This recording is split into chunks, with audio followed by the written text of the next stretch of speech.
Good morning, students. In the last lecture of the operating system, we were discussed about the virtual memory in the operating system and the paging in the operating system. In paging, we seen that the logical address and physical address of the page, and as well as we seen the paging hardware in operating system.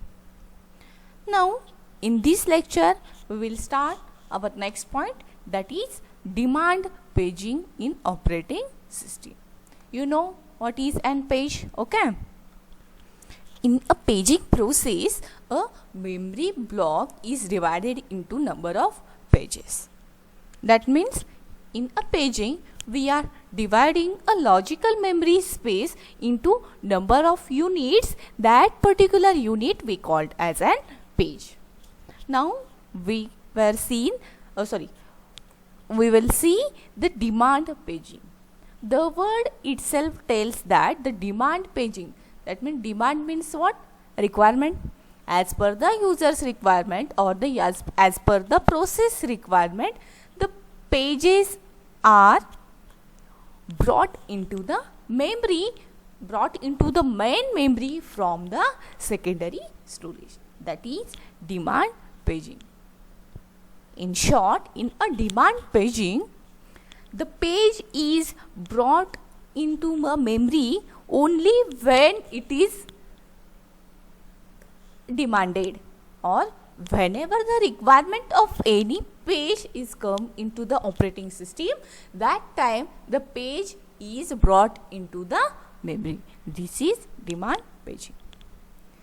Let's see the detailed description about the demand paging process in the operating system.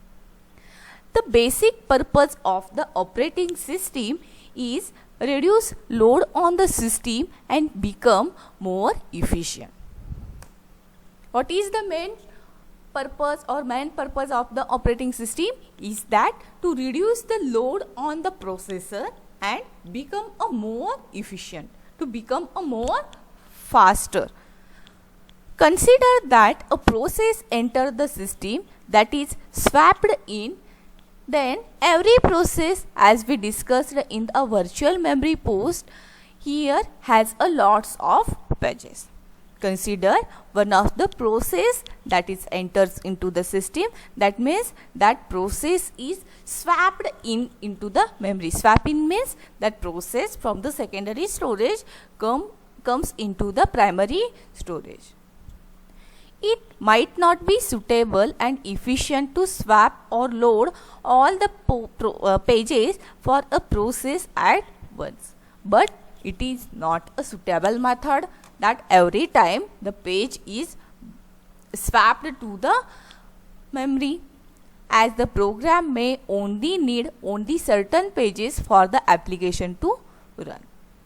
In a swapping pages, we are loading all the pages in a secondary storage to the primary storage, but it is not a efficient method, it is a not suitable method for the memory management.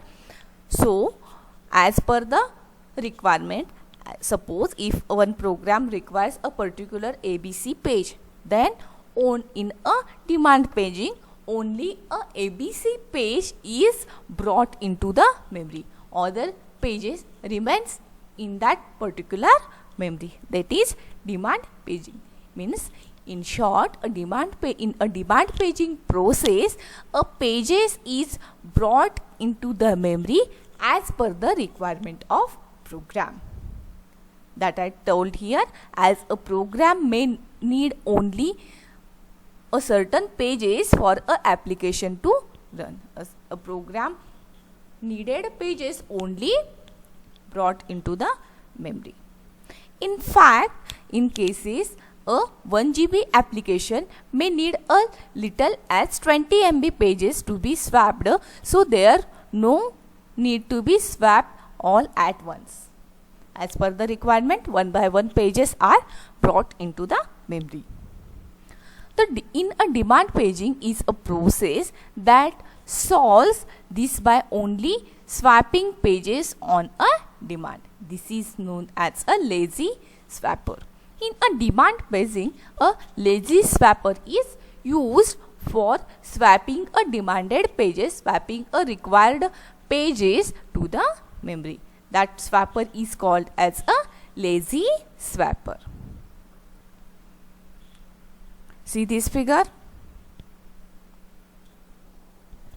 In short, a page is brought in a memory only when it is demanded. This process is called as a demand paging. In a demand paging system is somehow similar to the paging system with swapping. The demand paging concept or the demand paging process is similar with the swapping concept.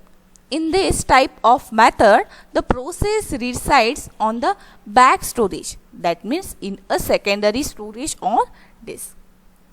Whenever a process is created into the operating system, first that process resides on a secondary storage, that means our hard disk. Then when we want to execute the process, we swap it on a memory. But whenever we want to execute that particular process, at that time the process is brought into the memory. A lazy swapper is used to swap the page which is needed instead of swapping the whole process. But in a demand paging, instead of swapping that whole process, only we are swapping a demanded page. And in the demand paging, the page is only swapped strictly if it is demanded. If it is needed, that time only the page is swapped into the memory. This is demand paging. In this program here, in a swapping or in demand paging, a lazy swapper is used. The lazy swapper performs two tasks: swap in and swap out. Swap in means what? The process or the program which are residing into the main memory that are loaded to the secondary memory, and as per the requirement, again that pages are brought into the main memory. Here a program A swaps her pages to the swap in, that means the pages are transferred to the secondary memory, and here swap out process is shown. Program B, for the execution of program B or the process B, the program requires some pages from a secondary storage. Then as per the requirement, the pages which are required, the pages which are demanded, that pages only swap out from the secondary storage to main memory. This is a demand paging into the operating system. The demand paging performs two operations. First one is the swap in, that means main memory to secondary storage, and second one is the swap out, that is secondary storage to the main memory. This is a demand paging. Then next we will see how the demand paging works into the operating system. There are certain components that are involved in a demand paging process. The main components involved in a process are CPU, that means our processor, next main memory, next interrupt, next secondary memory, next logical address space, next physical address space, next page table, and next one is the operating system. These are the components, main components that are used in the process of demand paging.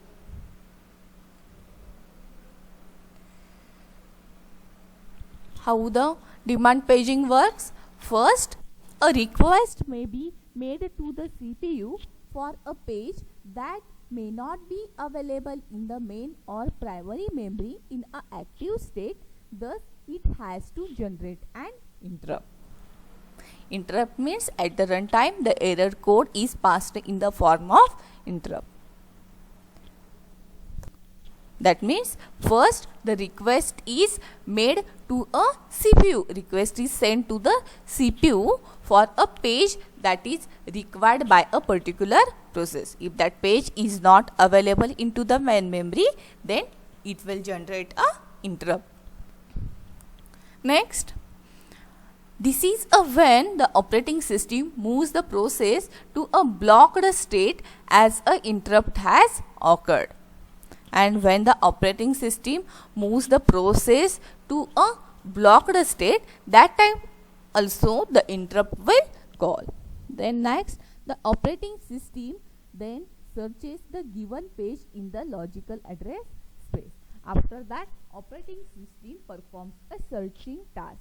Operating system searches a demanded page in a address space. Page are defined in the form of logical address space. So here page is searched in a area of logical address space. Next, finally, with the help of page replacement algorithm, there are different page replacement algorithms that we will learn in the next lecture.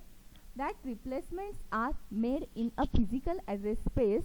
Simultaneously, page tables are updated. Finally, by using a particular replacement algorithm, the page is replaced. The page is moved to the physical storage for the execution, and simultaneously the page table entries are updated, because here we are swapping a pages from one storage to one address space to another address space. So here first page table is updated. We know the page table which stores the entries of different pages. In a in a address translation, that means physical address to logical address process, there is an middle index. That index we call as a page table. That page table entries are updated. Next, in a CPU is informed about the update and asked to go ahead with the execution, and a process gets back into the ready state. Then here in a last step, the blocked state of the process is changed into the ready state. The CPU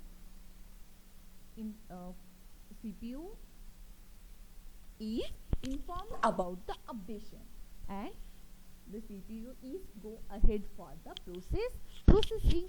So here the process is coming from the blocking state to ready state. This is the process involved in a demand paging. Next, we will see how the demand paging is implemented in the operating system. Here, this figure shows the implementation of demand paging. Here are certain steps. Whenever a page is required, then these steps are followed in a demand paging process. That means here the main steps involved in a demand paging, that is in between the page is requested and it is loaded into the main memory, that are shown here. The middle one, all the steps are shown here. First, the CPU refers to a page it needs. First, the requested page, that means CPU refers to the page which they needs. First, the CPU request for the page which is a process needs. Second, in a second step, the referred page is checked in a page table. Here a referred, that it means requested page is checked into a page table whether that is present in a main memory or not. That page is checked into that main memory, operating system's main memory, whether that page is available or not. We know the execution of the processes is running inside the main memory.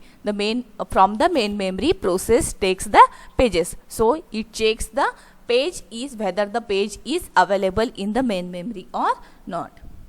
If not, then an interrupt page fault is generated. If the page is not available in the main memory, then page fault will occur.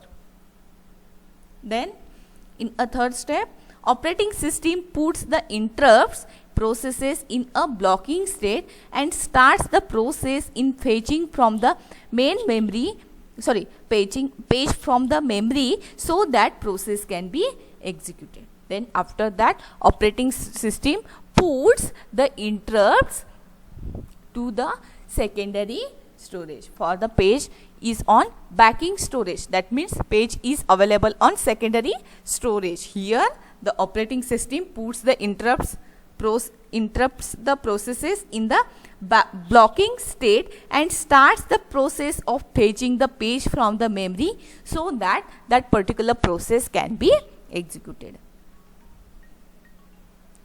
Next, in the fourth step, the operating system will search for it in on logical address space. In the fourth step, the checking of the frame in a physical memory, whether that page is available on a physical address space. Next, then the required page will be brought from the logical address space to physical address space. In the fifth state, reset page table. Here page table is updated and the page is brought from the logical address space to physical address space. The page replacement algorithms, here the page replacement algorithms used for replacing the page from physical memory to logical memory. Then page table is updated in a sixth step. Again the page table is updated because here address space is changed, and next interrupted process will be restarted. And in the last step, the blocked process is again come into the ready state. That means interrupted process again will be restarted. This is the implementation of demand paging is done inside the operating system. In this lecture, we were seeing the demand paging in the operating system. What is an actually demand paging is, how the demand paging actually works in the operating system, what are the different steps involved the operating system. Then we were seeing the implementation of implementation of demand paging in the operating system. Okay, thank you.